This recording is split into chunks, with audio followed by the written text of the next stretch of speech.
अस्सलाम वालेकुम व्यूअर्स।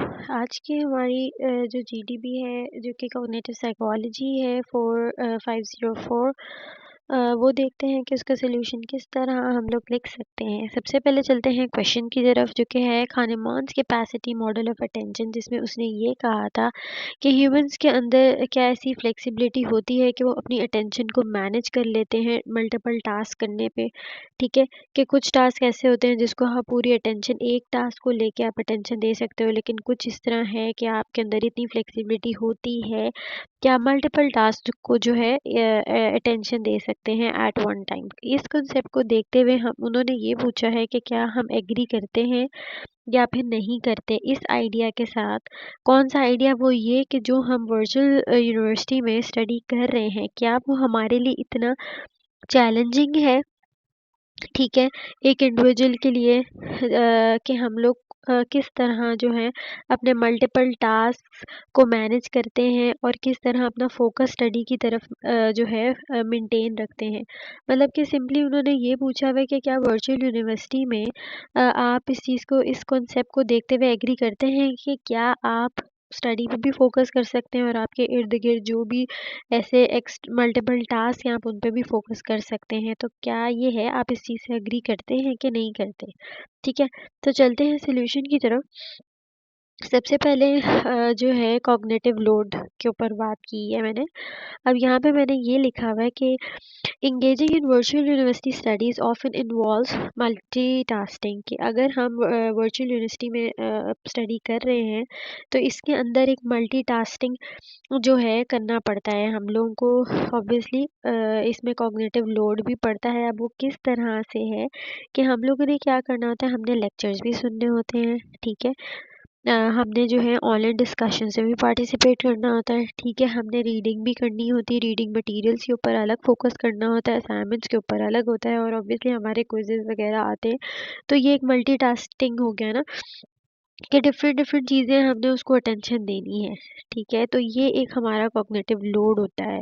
तो each of these task demands cognitive resources and when they overlap it can lead to cognitive overload. अब इसमें यह है कि अगर ऑब्वियसली जब सारी चीज़ें एक साथ हमारे सर पे पड़ती हैं तो क्या होता है, कॉग्निटिव ओवरलोड होता है, और जो ब्रेन की एबिलिटी है इंफॉर्मेशन प्रोसेस करने पे वो उसको कॉम्प्रोमाइज़ करना होता है, और ऑब्वियसली इसमें हमारी लर्निंग भी इफ़ेक्ट हो रही होती है।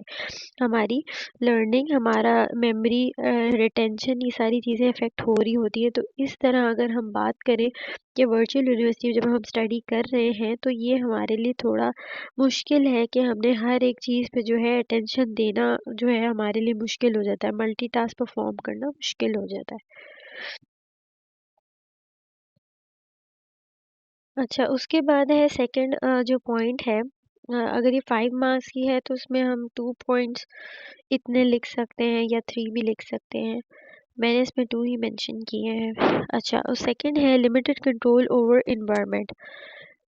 In traditional classroom setting, there is a level of structure and control over the learning environment. अब ट्रेडिशनल क्लासरूम सेटिंग में जो है, जब आप क्लासरूम में बैठ के पढ़ रहे होते हैं तो उसका एक स्ट्रक्चर होता है कि आपने किस तरह जो है कंट्रोल रखना है अपने लर्निंग इन्वायरमेंट पे, ठीक है। आप लोग जब एक प्रॉपर इन्वायरमेंट में होते हैं तो ऑब्वियसली वहाँ स्टडी ही होती है, लेकिन अगर हम वर्चुअल सेटिंग में हैं, हम लोग घर बैठ के जो है ऑनलाइन ये कर रहे हैं, वर्चुअल सेटिंग में है, तो क्या है कि यहाँ पे स्टूडेंट्स बहुत ज़्यादा चैलेंजेस फेस करते हैं। किस तरह?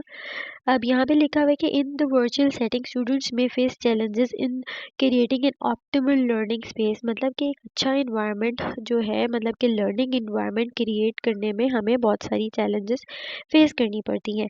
सबसे पहले तो कि ये सबसे बड़ा जो है वो चैलेंज है, ये है कि अब जो घर पे डिस्ट्रैक्शंस होती हैं, ठीक है, तो इसकी वजह से हम फोकस नहीं कर पाते, ठीक है। फैमिली ऑब्लिगेशंस होती हैं, कुछ फैमिली की तरफ से ऐसी चीज़ें होती हैं, और कुछ इन्वायरमेंटल फैक्टर्स ऐसे होते हैं। तो ये सारी चीज़ें मिल के क्या होता है कि ये डिस्टर्ब कर देती हैं हमारी ability to manage attention effectively, कि किस तरह हम लोग अपनी अटेंशन को, हमारी अटेंशन को ये चीज़ डिस्टर्ब करती है, ख़राब करती है, कि हम लोगों ने हर एक टास्क पे जो है वो अटेंशन देना मुश्किल हो जाता है।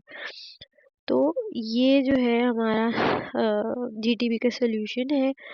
मल्टीटास्किंग करना मुश्किल इस तरह हो जाता है कि हम लोग जब एक से ज़्यादा चीज़ों को हमने अटेंशन देनी होती है, इसका मतलब ये है कि एक से ज़्यादा चीज़ों को हमने अटेंशन देनी है, तो क्या वो इस सेटिंग में हमारे लिए पॉसिबल है? चैलेंजिंग है ऑब्वियसली। तो हम लोग इस तरह एक और पॉइंट भी लिख सकते हैं, 3 पॉइंट्स भी लिख सकते हैं, लेकिन अगर 5 मार्क्स की है तो उस तरह 3 पॉइंट ज़्यादा से ज़्यादा ठीक रहेंगे, टू द पॉइंट आपने बात करनी होती है। तो आप ये लिख सकते हैं, ये 2 पॉइंट्स, होप सो आपको समझ आया होगा।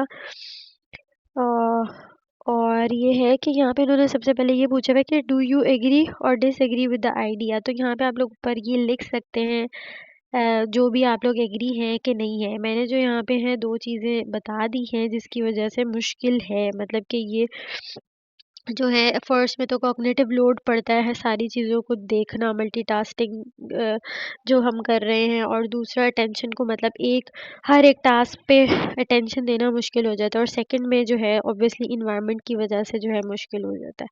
तो ये आप देख लें, ये आप लोग खुद लिख सकते हैं कि आप एग्री करते हैं कि नहीं। तो मैंने ये 2 पॉइंट्स लिखे हैं। होप सो आपको वीडियो पसंद आई होगी। Please don't forget to subscribe my channel. Thank you.